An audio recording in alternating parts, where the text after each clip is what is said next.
дуруд ба ҳама ҳаводорону мухлисони Барселона. Ин канали Барса Тиҷи асту. Ман Муҳаммад Гаиров ки инҷо шуморо саймона шодбош мегӯям. Хушомадед ба канали мо ва мо миннатдорем ки шумо маҳз канали моро барои тамошо интихоб кардаед ва шуморо бовар мекунонем ки хато накардаед. Зеро инҷо як олам чизҳои аҷибро дар бораи Барселона ёфтан мумкин, бахусус дар бораи ҳолати пеш аз бозии даста ва албатта натиҷаи бозиҳои баргузор мешуда. Вале агар мабодо инҷо чизе маъқул нашуд, мо дар Инстаграм ва Телеграм ҳам канал дорем ва онҷо ҳам хеле чизҳоро дидану хондан мумкин ва ҳатто мустақиман ҳам тамошо кардани бозиҳоро имкон доред. Хулас, дароед бо мо бошед ва мо барои шумо чизҳои наву диданиро пешниҳод мекунем. Ана дар ин видео ҳам дар бораи бозии дишаба ки Барселона дар Камп Nou Жиронаро қабул кард хоҳем гуфт. Агар шумо омодаи шунидани мо бошед, пас шуморо маътал намекунему дарҳол оғоз мекунем. Барселона дишаб дар доираи даври 28-уми Ла Лига дастаи миёнаҳоли ҷадвал Жиронаро қабул кард ва ба зур аз ин дидор як хол гирифт. Ростӣ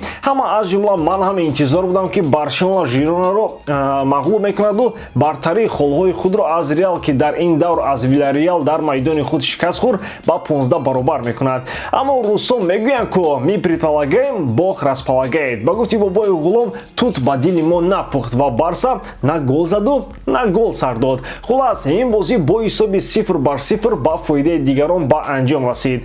Ба назар чунин мерасад ки Барселона ҳанӯзам аз шоки 0-4 аз Реал хӯрда набаромадааст ё даста дар рукуд рафта истодааст. Агар чунин бошад, ростӣ бояд гуфт ки хело вақти ноқулай аст, чунки акнун вақти ҷонбароӣ ва ё ба гуфти дигар кулминатсияи кор омадаасту ҳар як хол ба тилло баробар аст. Бале, ба тилло, зеро дар пеш мараи чемпионӣ истодаасту 10 даври ҳалкунандаи дигар.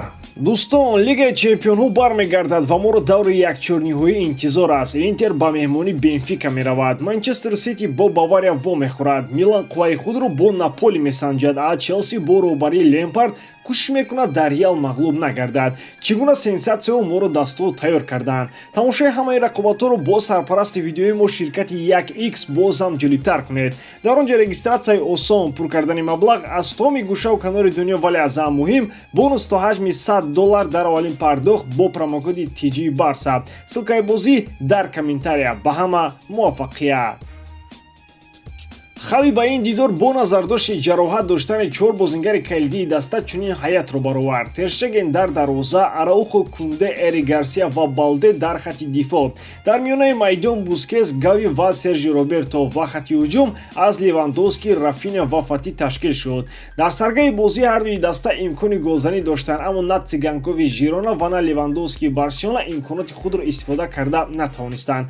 Дар як ҳолати дигар андак монда буд барои автогол, аммо Гасинига Жиронаро аз гол наҷот дод. Ин корро ӯ дар охири қисмати якум низ кард, вақти зарбаи Араухоро гардонид. Аслан ҳамин буданд ҳолатҳои хуби голзанӣ барои дастҳо дар қисмати якум. Агарчи гоҳгоҳ Рафиня ва Фатиам дар наздикии ҷаримагоҳи Жирона пайдо мешуданд, аммо зарбаҳо ё каҷ буданд ё рост ба дасти Гасанига меафтиданд.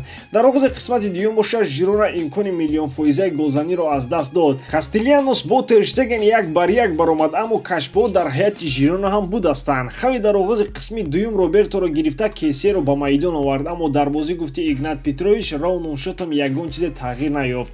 Мисли ин ки дар дақиқаи 68 Ферран Торес ба ҷои Ансу Фати ба майдон омад ё дар дақиқаи 75 Жорди Алба ба ҷои Рафиня.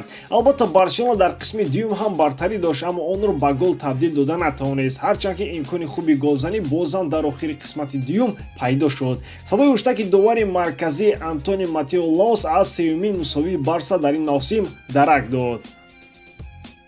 Акнун биёед гуфти бачаҳои Убари Ахба як оила кунем ки баъди ин мусовӣ чӣ шуданаш мумкин. Аслан ягон фоҷиа нашудааст. Барселона дар моҳи апрел боз 4 бозии дигар дорад ва агар ҳамин 4 бозиро ғалаба кунад, дастаи каталонӣ метавонад ки охири ин моҳ дафу доираи худро гирифта ё зафарчаро закасб карда ба майдон баромада аз чемпионии худ истиқбол гирад.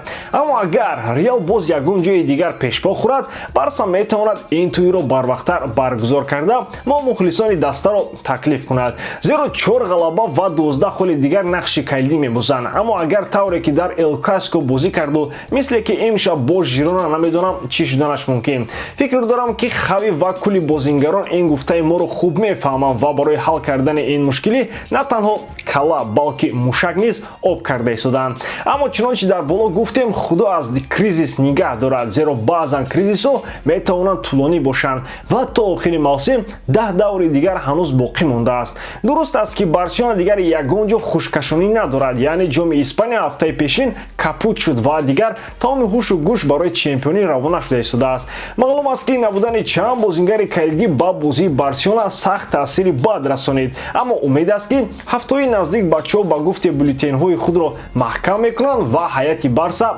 комил мешаванд. ҳадди аққал мо ба ин умед мебандем. Барои имрӯз тамом. Як олам сипос барои таваҷҷӯҳатон. Канали моро мунтазам тамошо кунед. Мо барои шумо ан ҳамин хел чизҳои диданӣ омода мекунем. Боз агар зери ин навор як лайк монед, гуфти раҳмати Аловиддин кори хирс тамом. Бо умеди дидорҳои нав инҷо бо шумо худоҳофизӣ мекунем. Дар ҳар мавриду ҳолат зиндагиро дӯст доред ва ба Барселона мухлисӣ кунед ва онҳое ки намекунанд фаҳмонед ки ба Барселона мухлисӣ кардан просто як кайфият аст ва ин кайфиятро аз даст надиҳед. Бо шумо мисли ҳар вақта Муҳаммад Гайров.